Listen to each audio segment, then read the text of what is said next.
Je suis si petit, ma foi, une simple parcelle de vie. Entends ma petite voix. Coucou, coucou, coucou, je suis là. Mais tu ne me vois pas. Coucou, coucou, coucou, je suis là. Sur la terre tout en bas. Dans le ciel et les étoiles, la planète où je suis né file comme un vaisseau spatial dans la grande immensité. Coucou, coucou, coucou, je suis là. Mais tu ne me vois pas. Coucou, coucou, coucou, écoute-moi. Écoute, écoute cette histoire-là.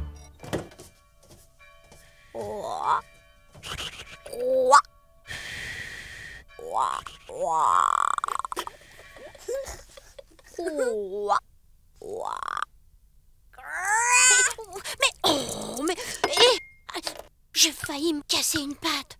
Alors, qu'est-ce qui se passe? On joue à la grenouille croqueuse d'araignée? Non, Zina, on voulait pas te faire peur. Eh ben, c'est réussi. Tu sais, on jouait à la mare. Au fait, connaissez-vous l'histoire de la princesse Libellule? Non? Raconte, Zina.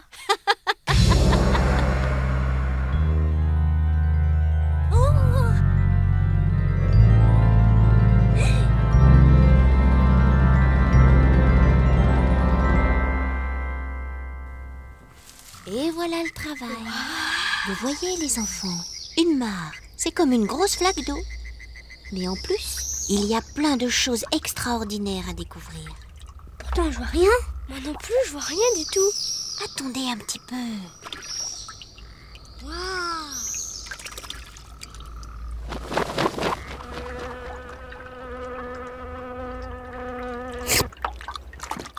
Salut. Bonjour. Bonjour. Salut. Alors, c'est vous qui venez voir la princesse Libellule? Oui. Vous êtes drôlement vernis. C'est justement son jour de sortie. Aujourd'hui. C'est elle, là? Non. Ça, c'est la bande des joyeuderies de la mare. Il y a Gégé l'artiste, avec ses pattes huilées qui glissent sur l'eau comme un skieur olympique. Nono, le rameur, qui passe tout son temps la tête à l'envers à faire des compètes d'aviron. Il y a Belle Gigi, qui tourne à toute allure à la surface de la mare en essayant de battre son propre record de vitesse. Tiens, Gina, voici une de tes cousines. Angie, l'araignée plongeuse, regardez comme elle s'envoie pour attraper des bulles d'air à la surface de l'eau.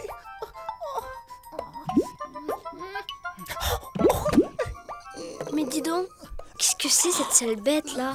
Cette sale bête, c'est justement la princesse Libellule.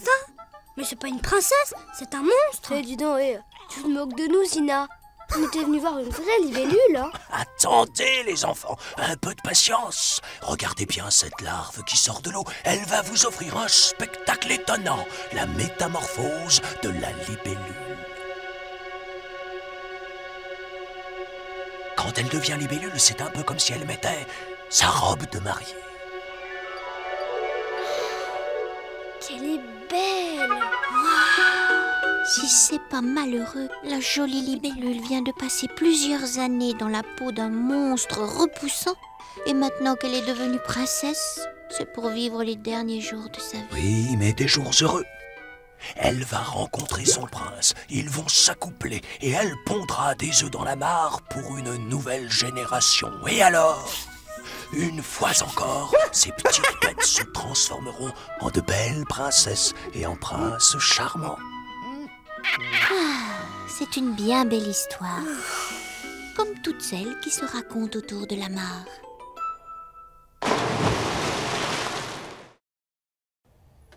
Dis Gaston, pourquoi tu fais un nœud à ton mouchoir? C'est pour pas oublier d'apporter du riz demain à l'école. Du riz? Mais pourquoi faire? Le maître a dit que c'est pour les enfants qui ont faim en Afrique. En Afrique, tu dis? Zina? Oui, Gaston, qu'est-ce que tu veux? Pourquoi les enfants, ils ont faim en Afrique? Eh bien, tu sais, sur la planète, tous les pays ne sont pas riches comme le nôtre. Certains ont même parfois de gros problèmes pour donner à manger à toute leur population. Regarde Gaston, c'est là l'Afrique. Où ça? Mais là! T'entends Gaston? Hé! Allez vite Gaston, saute dans mon lit! Allez vite! Oh, dépêche-toi!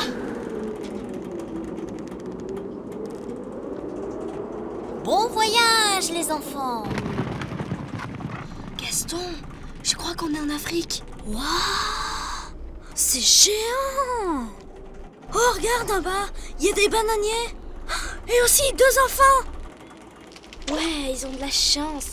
T'as vu? Ils ont le droit de faire du feu. Et en plus, ils peuvent pêcher tout seuls. Ça y est, ils nous ont vus. Eh oh! Hello! Bonjour! Bonne arrivée les amis! Bonjour Toubab! Vous vous amusez drôlement bien, hein, là? Non! On vient chercher un petit peu à manger. Avec la sécheresse, on n'a presque plus rien au village. Mais aujourd'hui, on a pris des poissons. Venez, on va les manger ensemble. Mais vous n'avez pas de magasin? Pas de supermarché? Eh, ici c'est l'Afrique! Mais vous avez bien quand même quelque chose dans votre frigo? Non, personne n'a de frigo ici. Ça n'existe pas dans notre village. J'ai encore faim, moi. Est-ce que je peux prendre une banane là-bas? Oulala! Non, non! C'est interdit, elles ne sont pas à nous. Bah alors c'est à qui? Ben on ne sait pas. Elles sont cultivées et après elles partent dans d'autres pays, comme le vôtre par exemple. On n'a pas le droit d'y toucher. Oh, mais c'est pas juste ça. Par contre, est-ce que c'est possible de boire un peu d'eau ici? Ouh là là, ne bois jamais l'eau du marigot, sinon le crocodile descendra dans ton ventre. Mon frère veut dire que l'eau de la mare n'est pas bonne à boire. Et en plus, il n'y a plus rien dans ma gourde. Venez, on va aller au puits de mon village. Mais vous n'avez pas de l'eau en bouteille ici? Dans mon pays, il n'y a que l'eau du puits pour éteindre le feu de ta bouche, mon ami.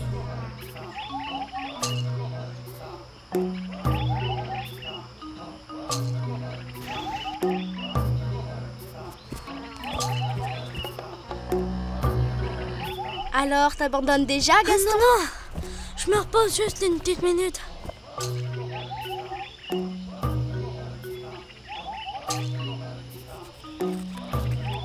Voilà, on est arrivé. Ça y est, on arrive, Gaston. C'est le seul puits de toute la région, vous savez. Ah, ben je vais enfin pouvoir boire un petit coup. Alors, ce petit voyage vous a appris des choses intéressantes? Ouais, et surtout, on s'est fait 2 nouveaux amis, Zina. Et tu sais, ils n'ont presque rien. Et en plus, les bananes qui poussent ici, c'est même pas pour eux. Tu te rends compte? Un jour, les habitants de la planète apprendront à mieux vivre ensemble et à partager toutes les richesses de la Terre. Voilà une bonne parole. Et c'est peut-être votre génération, vous les enfants, qui réussirez cela. Ah ouais, ça serait bien. Hé Gaston, tu dors? Gaston, toi, t'es encore dans les nuages. Pourquoi tu dis ça? Comme ça, pour rien. Je me demande comment c'est fait dans les nuages.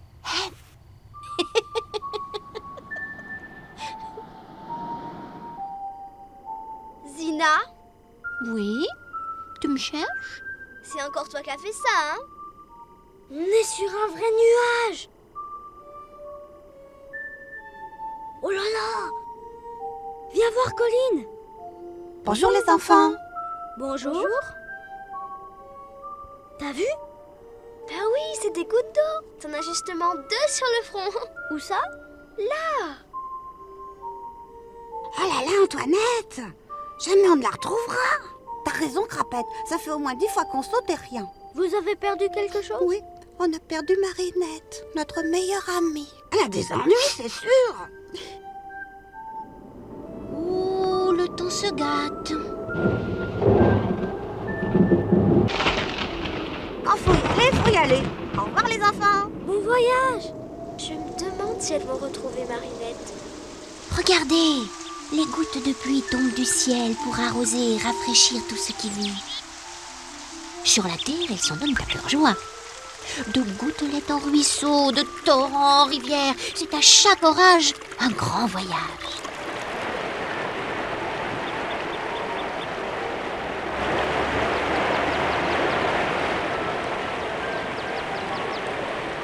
Alors, tu les vois, Crapette et Antoinette? Bah, c'est un peu loin, je cherche. Elles sont là, dans l'eau de cette rivière qui court jusqu'à la mer. Suivons-les.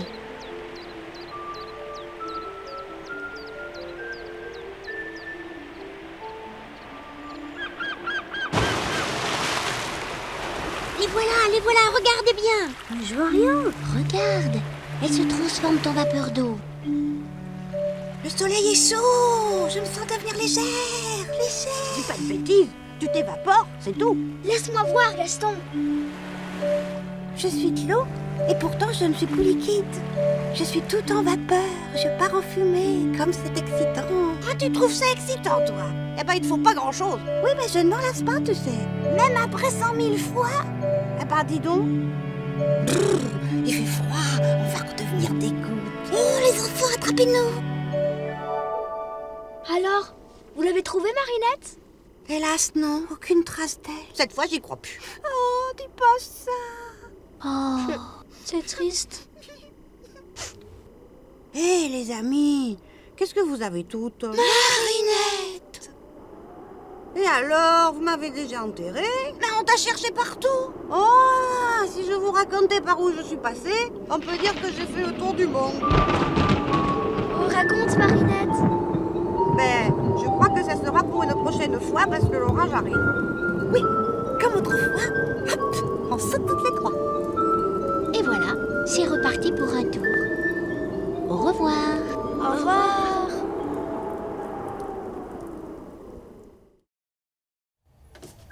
Et t'aimes pas les livres d'histoire, Gaston? Ah, moi j'aime bien. On peut faire comme si on vivait il y a très longtemps. Tu veux dire remonter le temps? Oui. Puis voilà, par exemple, on pourrait aller dans la préhistoire. Au temps de l'homme du Gros-Moignon. Cro-Magnon, bêta. Pas Gros-Moignon. N'empêche que ça devait être bien. Mais comment on pourrait faire pour y aller? Demande à Zina. Non, demande-toi. Oh, Mais Zina, on n'a encore rien demandé. Dis Gaston, je crois qu'on est dans une salle de cinéma. Ben oui, j'ai cru comprendre que vous vouliez voyager dans le temps. Bah ouais, ça on aimerait bien.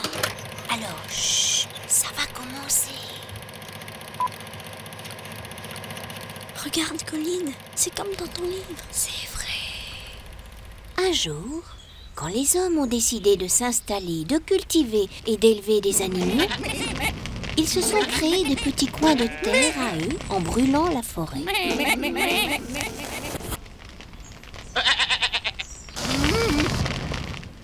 Le premier village était né. Et puis, petit à petit, les hommes devenus plus nombreux ont cultivé les terres en repoussant les forêts. C'était le Moyen-Âge. À cette époque, les campagnes étaient cultivées par un grand nombre de paysans. Ce qui a modifié énormément le paysage, découpé en petites parcelles entourées de haies.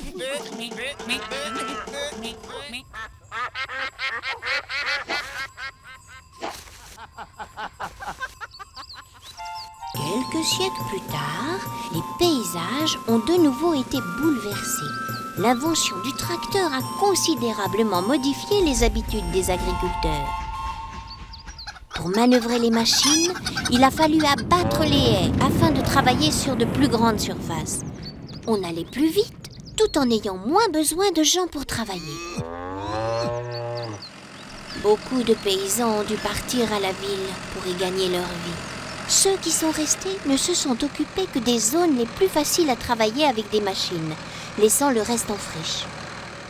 Du coup, la forêt s'est mise à repousser dans les endroits délaissés.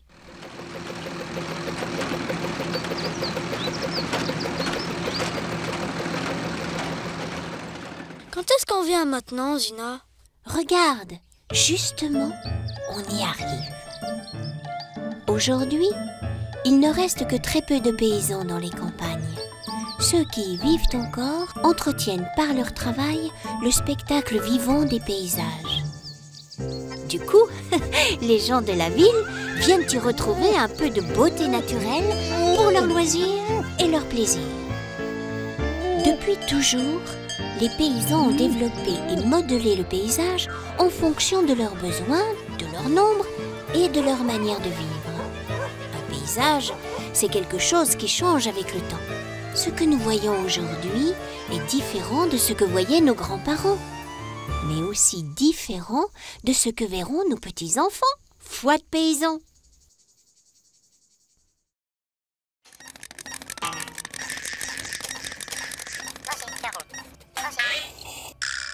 Dis Gaston, il commencerait pas à faiblir là ton petit lapin? Oui, je comprends pas. Il marchait mieux avant. C'est peut-être la pile qui est morte? Comment ça, morte?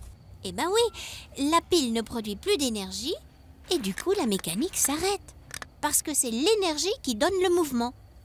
Vous allez comprendre. Choisissez un bateau. On va organiser une course, la course des énergies. Moi je prends le canoë moteur, ça va 2 fois plus vite. Bah, j'aurais bien voulu aussi, moi. Prends le voilier Gaston, tu verras, c'est rigolo. Viens Gaston, je t'aiderai. Vous voyez cette île à l'horizon? Le premier arrivé aura gagné. 1, 2, 3, partez!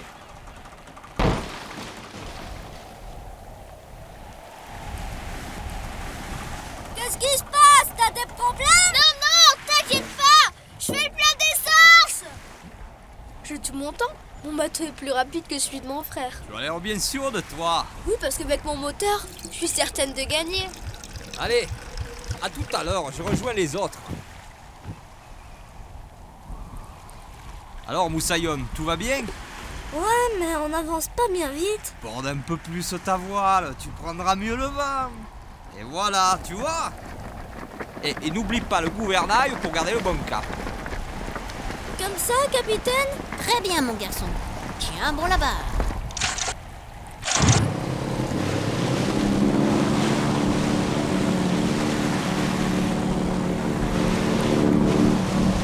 Hello, hello. Coucou. Ouais. Oh mais Gaston a pris de l'avance. Faut que je le rattrape. Allez, vite, vite, petit bateau. Fonce, fonce.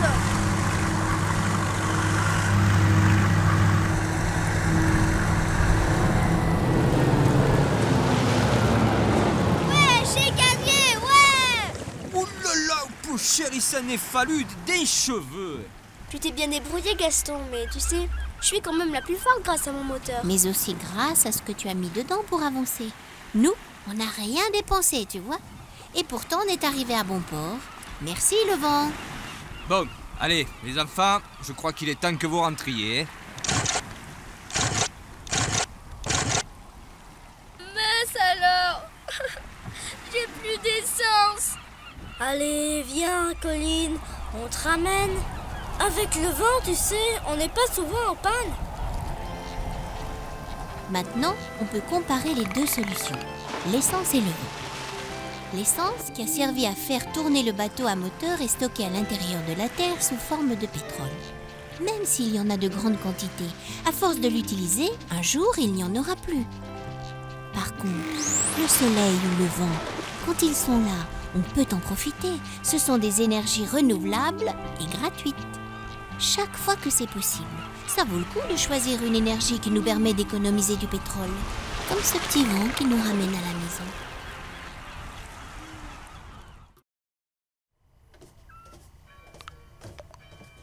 Hé, Colline, papa m'a dit qu'avec ses glands, je pourrais faire pousser une forêt si je voulais. Une toute petite de rien du tout alors. Non, le début d'une grande, tu sais. Bah, je te crois pas. Oh, zut alors. Et voilà la forêt qui tombe par terre. Oh, t'es pas drôle.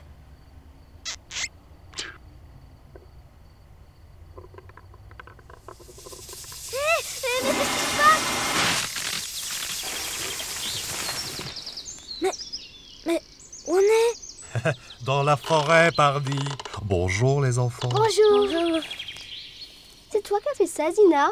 Excusez-moi, je n'ai pas pu résister. Vous êtes fâchée? Oh, non, mais tu pourrais prévenir, hein. Oh, dis donc, c'est beau ici. Tu as raison. Cette forêt est magnifique et tellement vivante. Ah là là, quelle puissance dans ces arbres.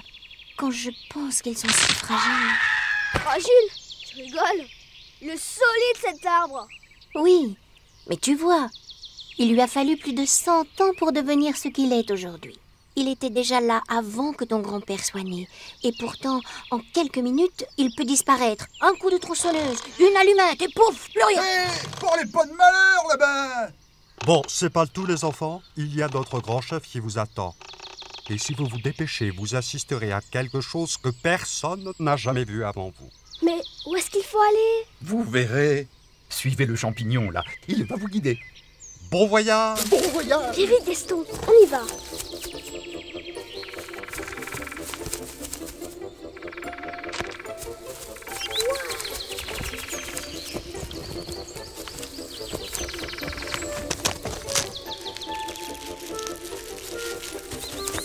Garde-vous! Vite! Repos.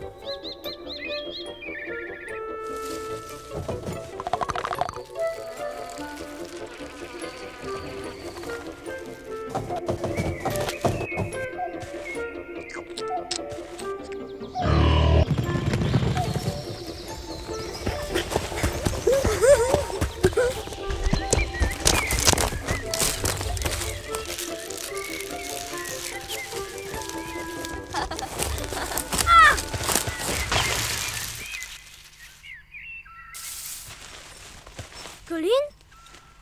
Colline? Colline! Chut! Mais t'es où? Par ici, Gaston.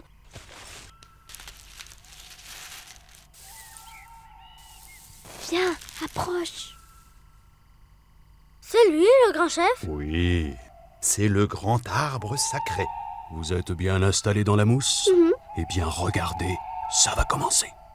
Vous êtes les premiers petits vénards. Quand la lune qui est toute ronde ce soir se découvrira et quand sa lumière viendra caresser les branches du vieux chêne, mais Ouvrez bien vos yeux et vos oreilles. Ça y est, la lune est en train de se découvrir. Oh, les pauvres chérubins, ils se sont endormis.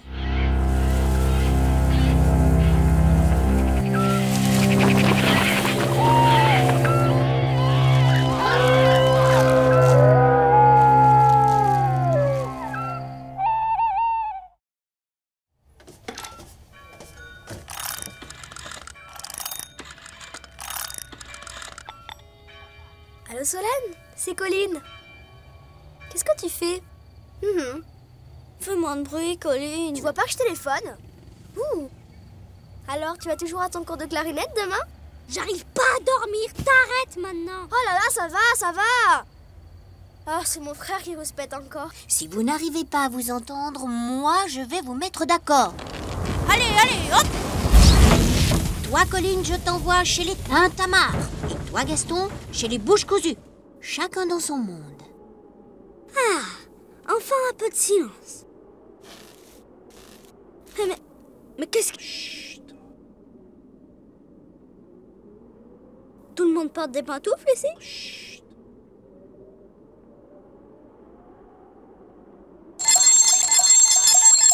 Voilà, j'arrive. Allô, oui? Tu es à l'appareil? Allô?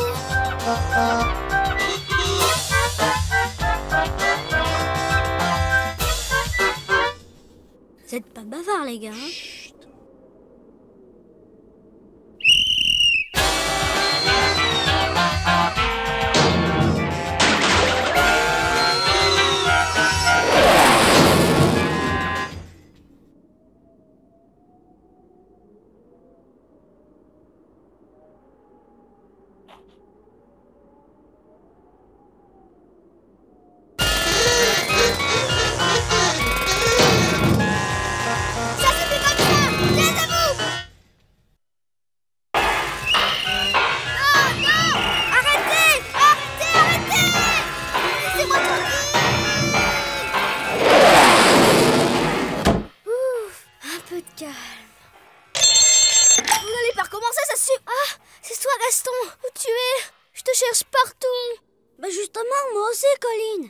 Zina m'a envoyé dans le monde du silence.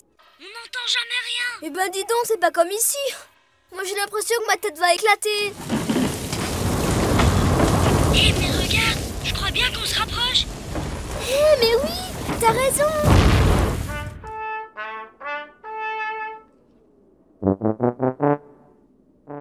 Oh, Colline! Gaston! Alors, ça vous a plu ce petit voyage? Eh oui, on ne peut pas vivre toujours dans le bruit assourdissant au risque d'y perdre la santé. Et on ne peut pas vivre non plus dans le silence total parce que ça nous rend tristes à mourir. Puisque la vie, forcément, ça fait du bruit et que nous avons tous des oreilles pour l'entendre, évitons de nous gêner mutuellement. Vivre en harmonie avec des sons apprivoisés plutôt qu'avec des bruits horribles. Mais c'est partager un monde agréable pour tous.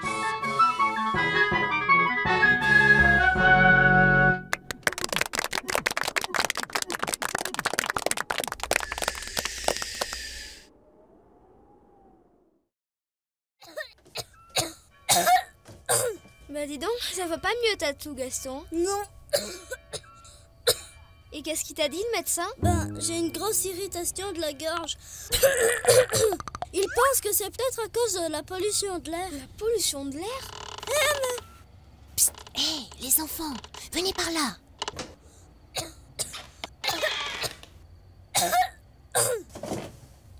T'es où, Zina? Je me demande où elle va nous emmener. Ah, de la lumière. Il y a une bouche d'égout, mais vue à l'envers. Aide-moi, Gaston. On va la soulever.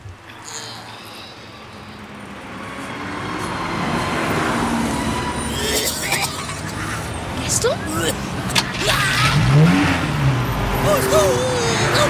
Mais ça va pas là.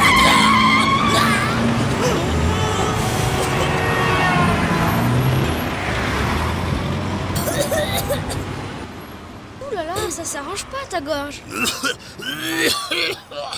avez vu cette pollution? C'est infernal. Vite, un peu d'air frais, vite. Qu'est-ce que tu fais là? Je prends un bol d'air. C'est comme moi, t'as des problèmes de gorge? Tu devrais monter sur les toits là-haut, ça irait mieux. Aide-le, Gaston. C'est pas fou, non? Et de quoi je me mêle, vous deux? Allez, vas-y, grimpe. Je peux pas. Comment ça, tu peux pas? J'ai le vertige. Un chat qui a le vertige? Mais ça n'existe pas.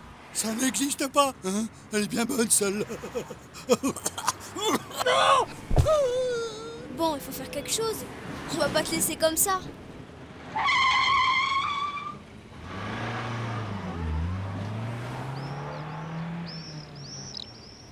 Ça va, le chat? Il tient le coup. Ça va. C'est ça, il tient le coup, le chat.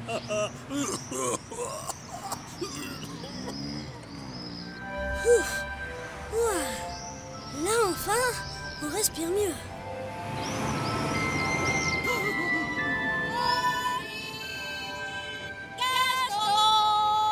Ah, vous voilà. Je vous cherche depuis notre départ. Je vois. Vous avez trouvé un endroit pour mieux respirer. Oui, et on domine toute la ville. Eh oui. Les villes produisent de grandes quantités de pollution, principalement à cause des voitures, qui envoient dans l'air des gaz très mauvais, même si on ne les voit pas.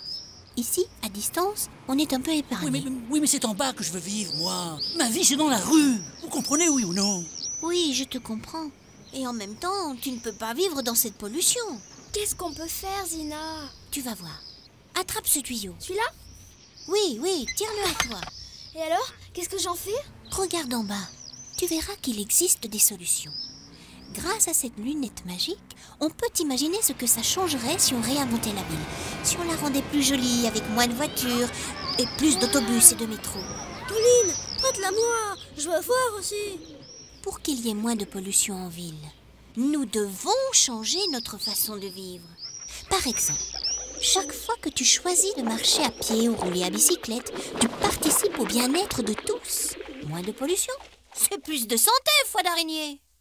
Quand l'air est vraiment trop pollué, j'ai de la peine à respirer. Quand l'air est vraiment trop pollué, je ne suis pas en bonne santé. Aujourd'hui, dans les grandes villes, il y a trop d'automobiles, trop de gaz toxiques et de poussière antipathique. La santé, c'est trop important, il faut faire quelque chose. Pendant qu'il est encore temps et se battre pour cette cause. Alors je suis prêt à tout faire pour protéger l'atmosphère et bien décider à ne pas trop polluer.